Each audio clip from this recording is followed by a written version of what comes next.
संताने कर्ज काढून गाडी घेतली. हप्ते न भरल्याने त्याची गाडी जप्त झाली.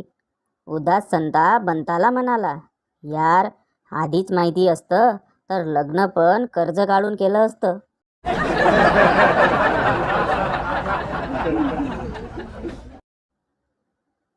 माहेरी गेलेल्या बायकोने नवऱ्याला फोन केला, मला न्यायला या.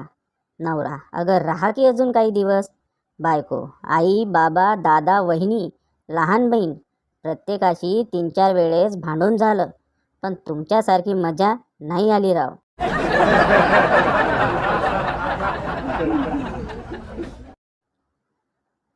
ते सगळं ठीक आहे, पण झोपेत काहीच न ऐकू येणाऱ्याला फक्त तिकडं सरक बोललं की कसं काय ऐकू येतो.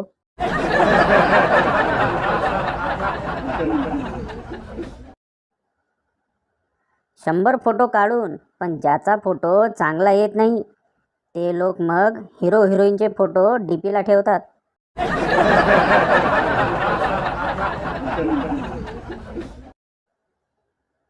बंड्या, मूवीला जाऊया. चिंगी, कॉर्नरची सीट पहा. बंड्या, आणि नाही भेटली तर चिंगी, मग मूवी बघू.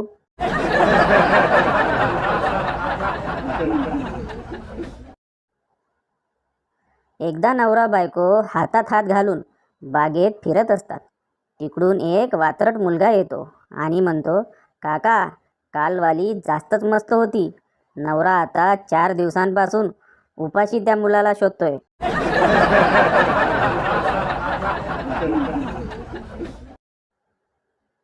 गुरुजी, सगळ्यांनी आपल्याला काय आवडतं ते सांगा.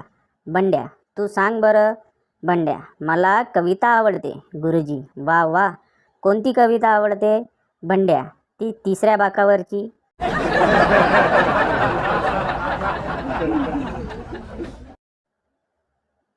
जेव्हा आपल्या हातातून ग्लास खाली पडतो, अमेरिकेत कसा पडला, पण तू ठीक आहेस ना? आमच्या घरात फोड फोड, अजून एक फोड, पूर्ण आग लावून टाक, किंमत नाही रे तुम्हाला.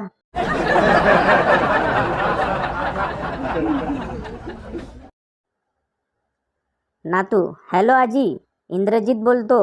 आजी, कोण बोलतोय? नीट ऐकू येईना. नातू, इंद्रजित बोलतोय म्हटलं. आजी, इंग्रजीत नको रे बाबा, मराठीतच बोल.